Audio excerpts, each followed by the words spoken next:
Good morning. This is Holly with Holly's Joys. And I was thinking about this scripture this morning and kind of how does it apply to a metaphysical principle of law of attraction, sowing and reaping, and dominion, that sort of idea. So let's read the scripture and then kind of give it an examination with this in mind. So it is in Matthew 25, starting in verse 14. For the kingdom of heaven is like a man traveling to a far country, who called his own servants and delivered his goods to them. And to one he gave 5 talents, to another 2, to another 1, to each according to his own ability. And immediately he went on the journey.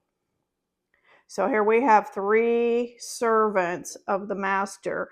The master is getting ready to leave out of town, out of country, and so he divides his property, money in this case, up among the servants for them to, I don't know, guard, do with as they see fit.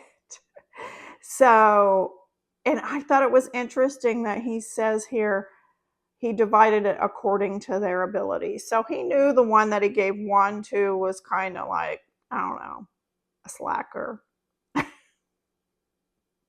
So he didn't give him as much. Interesting, right? Okay. Then he who had received the 5 talents went and traded them and made another 5 talents. And likewise, he who had received 2 gained 2 more also. When he who had received 1 went and dug a hole in the ground and hid his Lord's money. After a long time, the Lord of the servants came and settled accounts with them. So he who had received 5 talents came and brought 5 other talents, saying, Lord, you have delivered to me 5 talents. Look, I have gained 5 more talents beside them.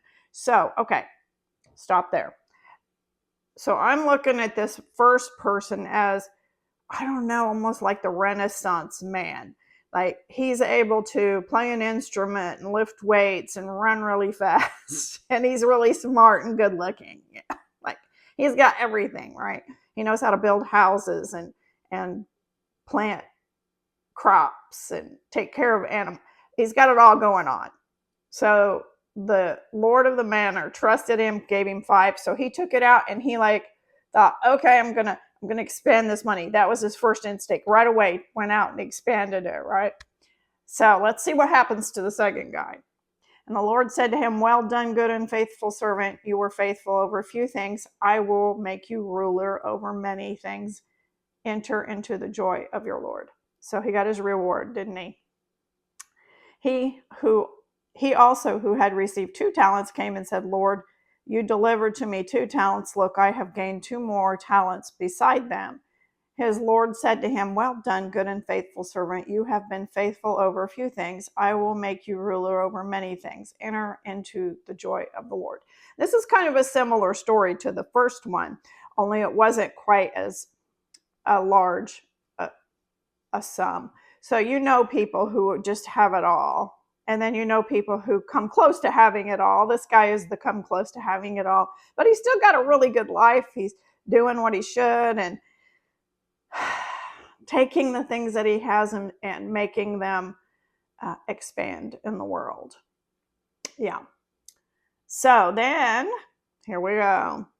He who had received 1 talent came and said, Lord, I knew you'd be a hard man, reaping where you have not sown and gathering where you have not scattered seed. And I was afraid.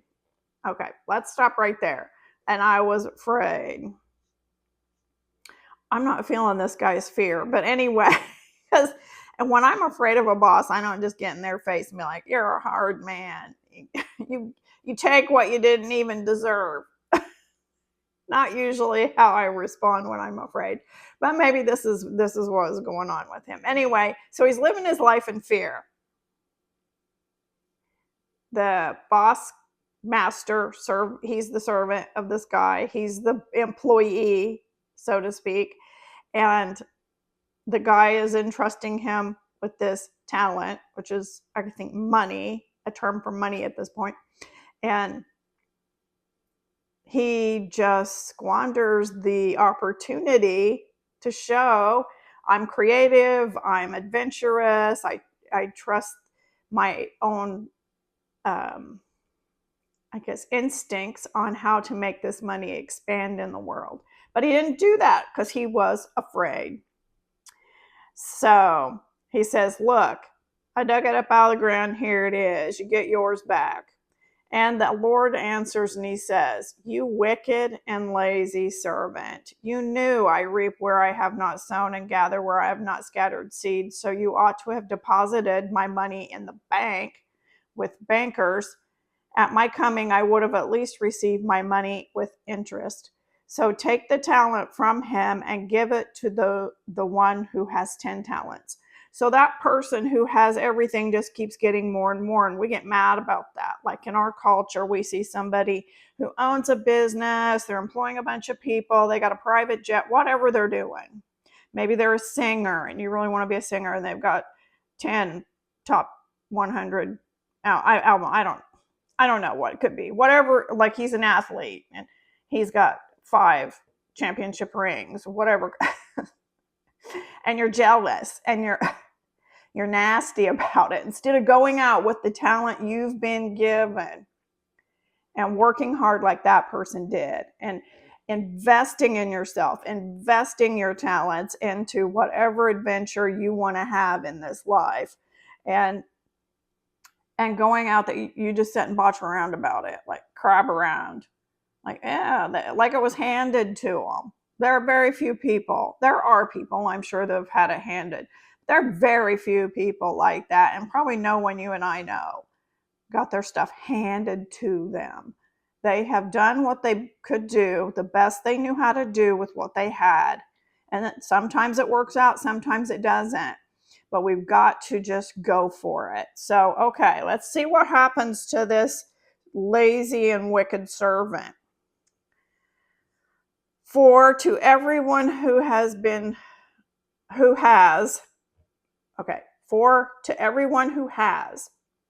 period, comma, actually, more will be given. Interesting, right? And he will have abundance, but from him who does not have, even what he does have will be taken away. And cast the unprofitable servant into the outer darkness. There will be weeping and gnashing of teeth. So, I remember at the beginning of this story, I believe it said the kingdom of heaven is like this. Verse 14. For the kingdom of heaven is like the man traveling. So, heaven has allowed you the talents that you have, has gifted you the talents that you have, whatever they may be, some with a lot, some with few, doesn't really matter. Make the best of what you are as a person. See the good in who you are as a person. Don't be afraid to shine. Go and be light in the world. Love yourself. Nurture yourself. That's what I get from the story. And when you do that, then the heavens, the master of the heavens, reacts to that and gives you more. So when you sit around and you feel like you're a victim, don't get me wrong, I have felt victimized plenty. But no one comes to like give you stuff for being a victim, even though we're trying that out as a culture right now. I don't think spiritually that's going to benefit any of us. And I think they're just trying to steal your dominion away when they do that. That's just my personal opinion about it. Don't let anybody steal your dominion. Walk in your dominion. I know you can do it. You would not be here if you did not have at least one talent, right? That's what the story. They all had some sort of parsing out of talents. And some had more, some had less, but that's okay. We do the best with what we have. So that's what I have for you today. And I just think it's worth a thought or two. So go in your laboratory of life and just examine how you're using the talents that you have and see what you can do to multiply those today and be a blessing in this world. So I'm on TikTok, Facebook, and YouTube at Holly's Joys. Thumbs me up. Like, share, subscribe, comment, do all the things, push all the buttons. We'll see you next time. Bye.